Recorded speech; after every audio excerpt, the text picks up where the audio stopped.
So, the easy money has been made. Pick a product. Someone said it. It's sort of what I guess Rudy began calling the Timmy mindset. I don't know if the Timmy thing predates Rudy or whether it's an invention of Rudy. He's invented a lot of terminology or brought in terminology from his finance days into the magic sphere, and maybe other people have brought that terminology into. I know the one that comes up the most is Black Swan, and there's other people who bring up Dutch tulips, and there's all kinds of jargon that's used. But the idea, and Rudy talked about this a lot more in the past, about the easy money has been made, and I'm not sure whether he was on board with that mindset at first. I don't think so, but he's certainly not now. He has a different perspective, certainly, or it's the same perspective, but he expresses it differently now. And the idea is that you have a box that at one point in time was $100. Now it's $200. And then people look at that and say, it's $200 now. The easy money's been made. Let's say that $100 to $200 growth was over 3 years. That's pretty easy money. It doubles in 3 years, right? And let's say that that's a realization of 100% increase, right, over 3 years, regardless of shipping and fees and that kind of stuff. Let's say it's a bit more than 200 to cover all that stuff, right? So you've doubled something in 3 years, and now you're looking at this thing that's 200, and you're thinking to yourself, well, it either can't go higher, or if it does go higher, it'll be a very little amount, or it'll take longer than the 3 years to get there. And that's probably a fallacy, because you don't actually know whether that's true or not. I mean, and also the other possibilities that it goes down, or that it doesn't move at all, right? There's those aspects of it. But apparently, people who are, I guess, financially successful don't look at it that way. They don't look at this point in time, I could have gotten this for that, right? I could have gotten this box for $100. So I don't want to pay $200 for it now because it used to be $100. What they're looking at instead is, what is the downside risk? Is it possible that this $200 is going to go down, and by how much could it go down? Could it go back to that $100? If it could, then sure. If that's the downside risk, then you avoid that because you can get it for $100 later. But invariably, it's not going back to that previous point, especially if that point is further in the past, say 20 years in the past. Like for instance, the Black Lotus, when I was, 16, 17, and I looked at an issue of Scry magazine and saw Black Lotus, and it was $50, and I said to my friends, who would pay $50 for a card? And this was, I think it was an alpha or a beta. Anyway, the point is that, do you think you're ever going to be able to get a Black Lotus for $50? I mean, it's possible that Magic becomes completely irrelevant at some point in time, but I don't think that point in time is in the next 10 years or 20 years. It could be 50 years, 100 years. Probably, I would say in 100 years, Magic the Gathering might be irrelevant, and there's the probability, I wouldn't necessarily express it as high, but I certainly wouldn't say it's a low probability either, right? But the point is that you're not getting to that $50, right? So when someone's looking at whether they're going to buy a Black Lotus for $800,000, they're not thinking, oh, it could go down to $50 in the next year, 3 years, 5 years, right? That's not the downside risk of buying a Black Lotus. The downside risk is, it's possible, and, depending on the market, at some point in time, it could go down to $400,000 for a brief period, brief being months, in a really bad market, sure, right? But then all you have to do is wait until that bad market's gone and you are in a different set of market conditions, and maybe it's back to the $800,000 or it's over $1 million. Anyway, that's kind of connected to my video up there, Joss, about the idea of waiting until the market conditions favor you.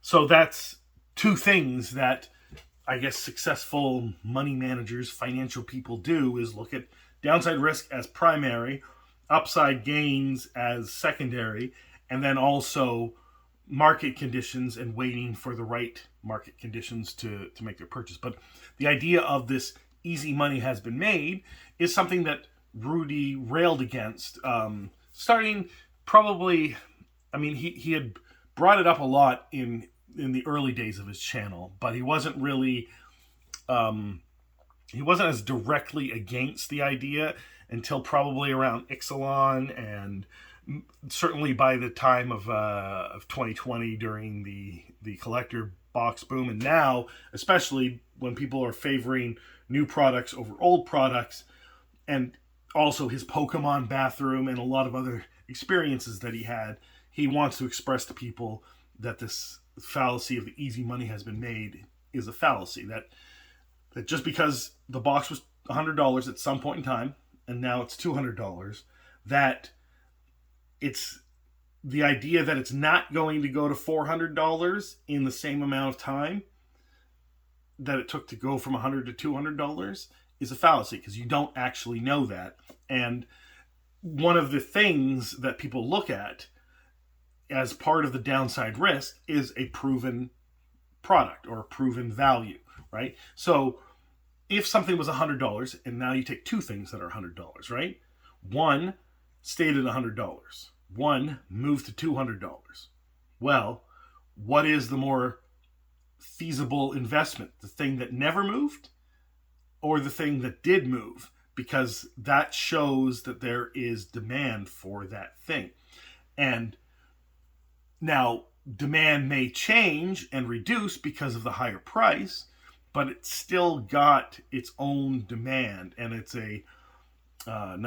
it's organic demand, right? Whereas the thing that hasn't moved probably doesn't have the demand, or maybe it just hasn't moved yet, because I've talked about it in other videos where things stay static for a while and then suddenly shoot up on a day or over a week, and it's not this gradual increase over time that people envision it as. And that's possible, but you don't know that because you haven't seen the evidence of the demand for that thing, the two things that started off at the same price. And then another idea is this idea that if I could just go back in time, I could get it for $100. Well, that's just not possible. And the future probably is not going to bring that thing down to that price, right? So you think, because of a price memory, that it's a $100 box, but it is a $200 box, or it's a $200 thing, or whatever. And that's how it's going to be. And you want it to be the $100 thing because you want to acquire it at that and then get to the $200 and double your money in 3 years, right? And it could very well do that by buying it at $200 and waiting 3 years for when it goes to $400.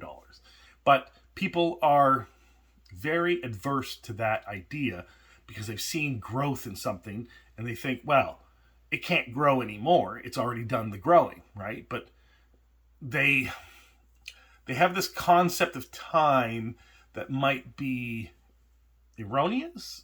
That time happens to something, and then time stops happening to something because you're in the moment, right? So time happened from the $100 box over the 3 years, but there's no more 3 years after the $200. That's the price it's at. It's not going anywhere from there, right? It's a weird way of looking at things. Weird maybe is not the right thing, because it's probably the normal way people look at things. So then I guess it's an irrational way of looking at things, but probably normal for humans to look at things that way. But Rudy has expressed many, many times with his contrarian advice that you shouldn't look at things the way that normal people look at things, because normal people aren't the people that made the money on these investments, right? It's abnormal people with contrarian views that invariably made this money. And also people who had something and they just forgot about it and left it aside, but they still have this mentality. They have this thing, the sealed box that they bought for $100, they put it in a closet, they don't care. And then 3 years goes by, it's $200, and they're like, oh, that's cool, it's $200. They still leave it in the closet, and they still don't care. They're still going to wait until a point comes when it's at a value that they now think it's better to sell it than to just leave it in my closet, right? I don't need it anymore. That cash is way better. And they don't think necessarily that it's going to go down or that it's going to be static or that it's not going to go up. They just want to use that cash for something else, right? And that's one of the things that people that are successful, financially viable, people that make good financial decisions is that they don't make the decision to sell something because they need the money, right? They don't need to pay bills with that money, or they're going to lose their house, or they're going to lose their car. They already have that stuff covered and they're in a stable financial position, so they can wait out any dip in the market, and then at some point the value will have shifted to a point where they think I'm better off with this cash, and then put it into something else and do the same thing with it. And that's just kind of what this Timmy mentality that people, especially Rudy, want to rail against, and this idea of the easy money has been made. I've just been watching a lot of and listening to a lot of, Alpha Investments videos. I mean, I watch them all the time. It's just that sometimes when I'm driving, I have this playlist of the, I guess, Rudy Essentials. And this was something that came up a lot in those videos. And I just wanted to give my perspective on it. So what's your perspective? Let me know in the comments below, and have a good day.